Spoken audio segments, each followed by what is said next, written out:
Hello મિત્રો, મારું નામ અરમાન છે અને હું 18 વર્ષનો છું.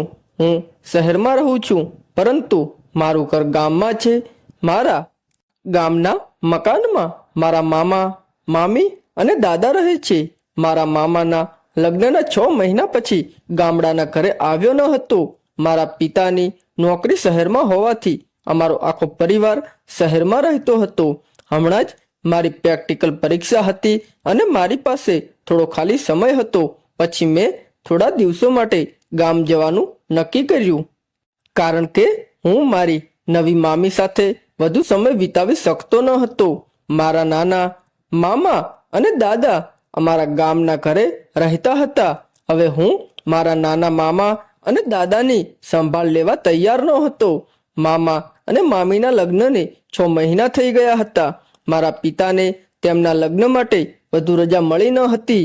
મેં મારી બેગ ઘરે રાખી. પછી મારી મામી પાણીનો ગ્લાસ લઈને મારી સામે આવ્યા, પરંતુ હું તેમને સ્પષ્ટ જોઈ શક્યો ન હતો, કારણ કે તે મને ગ્લાસ આપીને તરત જ ત્યાંથી નીકળી ગઈ હતી. અને મામી આખા ઘરમાં ફરતી હતી અને મારા દાદા ત્યાં જ રહેતા હતા. મારી મામી ખૂબ જ પરેશાન હતી. તે મારી સાથે વાત કરવા માંગતી ન હતી. બીજા દિવસે હું મારા મિત્રો સાથે તળાવમાં તરવા ગયો. હું એ બધી બાબતો શહેરમાં અનુભવી શકતો ન હતો. તેથી ગામમાં આવ્યા પછી 4-5 દિવસ સુધી તળાવમાં સતત તરવા જતો રહ્યો. સ્વિમિંગ પછી હું મિત્રો સાથે તેમના ફાર્મ હાઉસ પર જતો હતો. ત્યાં ઘણી બધી કુદરતી સામગ્રી હતી જે મને ખૂબ જ ગમતી હતી. તેથી મેં આખું અઠવાડિયું ખૂબ જ મજા કરી હતી. એક અઠવાડિયા પછી મારી મજા અચાનક બંધ થઈ ગઈ, કારણ કે મારા મિત્રને તેની બહેનના ઘરે જવાનું હતું. તેથી જ તેણે મને તેના ફાર્મ હાઉસની ચાવી આપી હતી. હવે હું ત્યાં જઈ શકીશ, પણ તેના વિના હું શું કરીશ? તેથી હું ઘરે રહ્યો અને સવારે 8 વાગે ત્યાં ગયો. મેં હજી સ્નાન કર્યું ન હતું. નાનાજીએ મારો ઉદાસ ચહેરો જોયો હતો. તેમણે મને મારા ચહેરા પરના હાવભાવનું કારણ પૂછ્યું. મેં મારા દાદાને કહ્યું કે મારા એક મિત્રને તેની બહેન પાસે થોડા દિવસો માટે જવાનું થયું છે. મને ઘરે બેસીને કંટાળો આવે છે. આજે મને તળાવમાં તરવાનું મન પણ થતું નથી. ત્યારે મારા દાદાએ કહ્યું, બસ સાવ સાદી વાત છે, દુઃખી ન થાવ. તારી મામીને બહુ સારી ટેવો છે. તે મારી સંભાળ રાખે છે, તો તે તારી પણ સંભાળ રાખશે. તેણીએ મારી સામે જોયું. તે ખૂબ જ શરમાળ હતી, પણ નાનાની વાત ટાળી શકતી ન હતી. પછી હું બાથરૂમમાં જઈને બેઠો અને મારી મામીની રાહ જોવા લાગ્યો. થોડી વાર પછી મને શરમ આવી ગઈ, જાણે તે બાળક હોય. પછી મને સમજાયું કે છેલ્લા કેટલાક દિવસોથી હું કોઈની સામે ફરવાને બદલે મારી મામી તરફ ધ્યાન કેમ નથી આપતો. તમે તેની સામે અગાઉથી વાત કરવાનો પ્રયાસ કેમ ન કર્યો? તેથી જો મેં તેની સાથે અઠવાડિયામાં વાત કરવાનું શરૂ કર્યું હોત તો હું થોડો સારો થઈ ગયો હોત. સારું, હું જાતે જ નહાતો હોત. પણ તે સમયે મારી મામીએ મારી સાથે એક વાર પણ આંખનો સંપર્ક કર્યો ન હતો. કદાચ હું વધુ શરમ અનુભવતો હતો. તેણે થોડું બોલવા માટે મેં મજાકમાં તેના પર સાબુ લગાવ્યો. પછી તે ઉદાસ અનુભવી રહી હતી.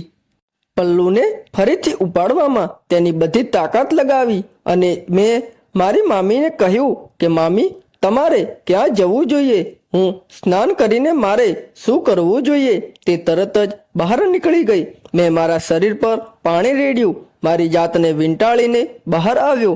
હું મારા દાદાને બહાર ક્યાંય જોવા નહીં. હું બાથરૂમમાંથી બહાર આવીને સીધો મારી મામી પાસે આવ્યો. હું ત્યાં પહોંચ્યો ત્યાં સુધીમાં મામી તેના રૂમમાં ઊભી હતી. તેણે રૂમની વચ્ચે જોયું અને મને જોઈને ચોંકી ગઈ. તે બોલી, અરમાન, તું ક્યાં છે? હું ઝડપથી સ્નાન કરીને તારા રૂમમાં આવી ગઈ. પછી મેં કહ્યું, તમે રોજ તૈયાર થઈને મામાના રૂમમાં જાઓ. મેં જે કહ્યું તે સાંભળતા જ મારી મામીએ હા પાડી અને કહ્યું કે હું મજાક કરી રહ્યો છું. મારી વહાલી મામી મારી વાત સાંભળીને હસવા લાગી. ઘરે આવ્યા પછી મેં તેને પહેલીવાર હસતા જોઈ. પછી મામી મારા વાળ વિશે પૂછવા લાગી અને મારા વાળ વિશે પૂછીને મામી તેના રૂમની બહાર જવા લાગી. તો મેં તેને પૂછ્યું, દોડવાનો અવાજ આવવા લાગ્યો. મારા રૂમની બાજુમાં જ નાનાનો પોતાનો અલગ રૂમ હતો. તે હજુ પણ ક્યારે ટેરેસ પર સૂઈ જતા. એ રાત્રે મારા દાદા ટેરેસ પર સૂતા હતા એટલે તેમને મામાનો અવાજ સંભળાયો ન હતો, પરંતુ મને મારી મામીની ચીસો સંભળાતી હતી. તેથી હું મારા રૂમમાંથી બહાર આવ્યો અને પછી હું મારી મામીના રૂમમાં ગયો અને જોવા લાગ્યો. તેમની લડાઈનું પાછળનું કારણ મને સમજાયું કે મામીએ મામા સાથે વાત ન કરી અને સૂઈ ગયા. તેથી જ મામા ગુસ્સે થયા કે મેં તેને પહેલેથી જ જોઈ લીધું છે. મારે તેને આવી વાતો ન કરવી જોઈતી હતી. મેં આ સાંભળ્યું અને મામાના રૂમમાં ડોકિયું કરવાની મારી ઉત્સુકતા વધી ગઈ. હું મારા રૂમમાંથી બહાર નીકળ્યો, તેના રૂમમાં ડોકિયું કરવા આવ્યો હતો.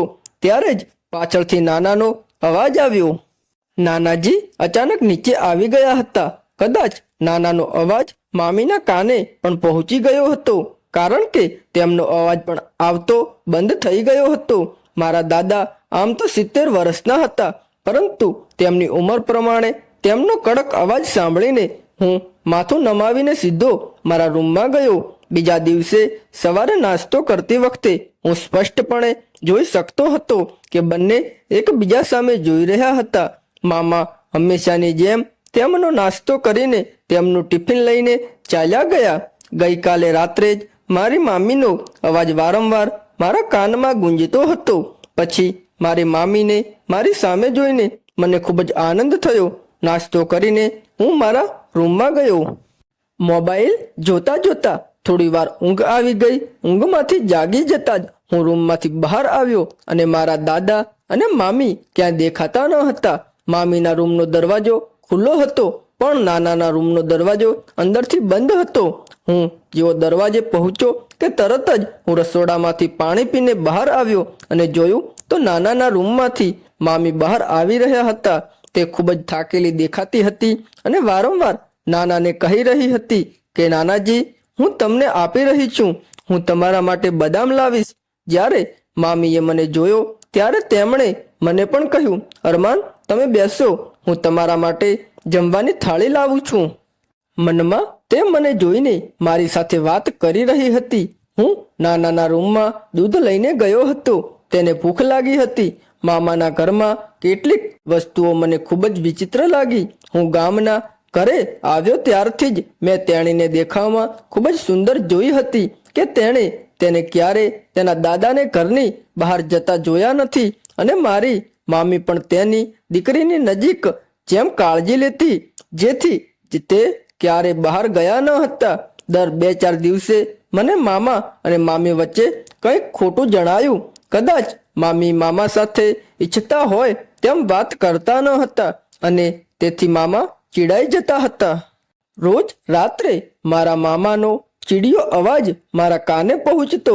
જ્યારે મારા મામા ઘરે ન હોય ત્યારે મારી મામી કલાકો સુધી દાદાના રૂમમાં બેસી રહેતી અને તેની સાથે વાતો કરતી રહેતી. તેના માટે ખાવાનું પૂછતી રહેતી. નાનાજી, આજે તમારે શું ખાવાનું છે? તમે જે કહો તે હું બનાવીશ.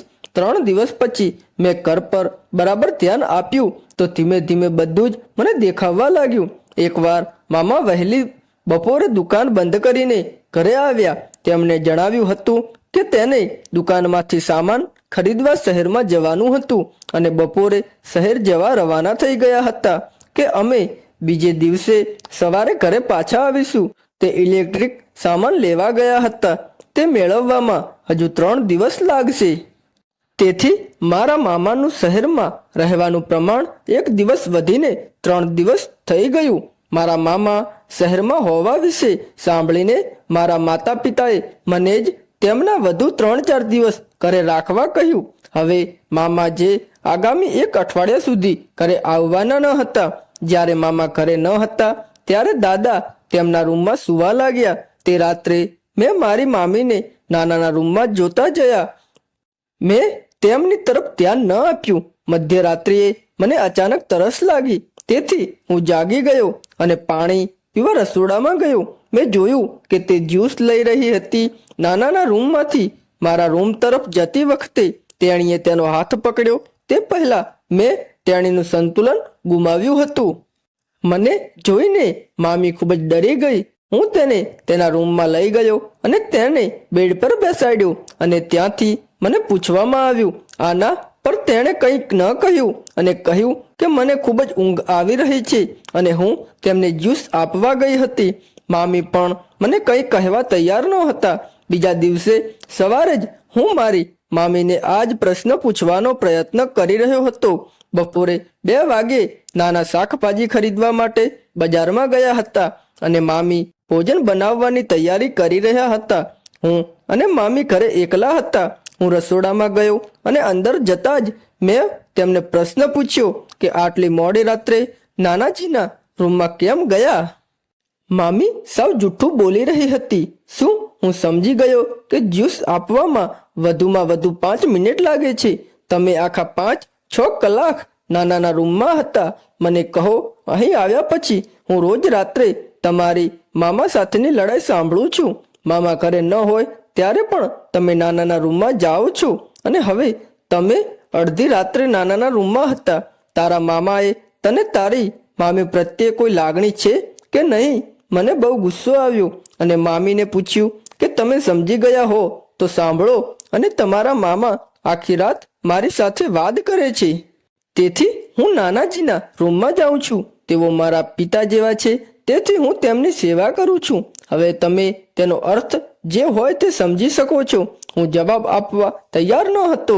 હું કંઈ પણ સમજવા સક્ષમ ન હતો. 2 વધુ દિવસ વીતી ગયા અને તે રાત્રે મારી મામી મારી સામે નાનાના રૂમમાં ગઈ અને મને કંઈ કહેવા તૈયાર ન હતી. બીજા દિવસે નાનાનો એક જ મિત્ર પણ ઘરે આવ્યો અને તેના માટે સમય કાઢવા તે નાનાને ગામની પંચાયતમાં લઈ ગયો. હું જાણતો હતો કે નાનાને ત્યાં ઘણો સમય લાગશે, તેથી તેમના ઘરે વહેલા પાછા ફરવાની શક્યતા ઓછી હતી. પછી મેં એક બહાનું કાઢીને મારી મામીને ઘરેથી બહાર કાઢવાનું નક્કી કર્યું. ત્યારે મેં મારી મામીને કહ્યું કે આપણે બજારમાં જવાનું છે. પણ બજારમાં જતી વખતે મારી નજર મામી પર જ ચોંટી ગઈ હતી. ત્યાં તો મામી મને પૂછવા લાગી કે તમે મને અહીં કેમ લાવ્યા છો? મેં તેમને કહ્યું, મામી, હું જાણું છું કે તમે ઘરે હો ત્યાં તમે સાચું બોલશો નહીં, તેથી જ હું તમને અહીં લાવ્યો છું. અત્યારે મને સાચું કહો, તમે નાનાજી માટે દૂધ, જ્યુસ અને આટલી બધી સેવાઓ કેમ પૂરી પાડો છો? શું તમને આખી રાત મામા સાથે વાત કરીને સારું નથી લાગતું? બસ કે પછી કોઈ બીજું કારણ છે? તમે કોઈ કારણ વગર બહુ વિચારી રહ્યા છો. મેં તને એકવાર કહ્યું, જે કહ્યું તે સ્વીકારી લે. હવે તને ગામડે આવ્યાને ઘણો સમય થઈ ગયો છે.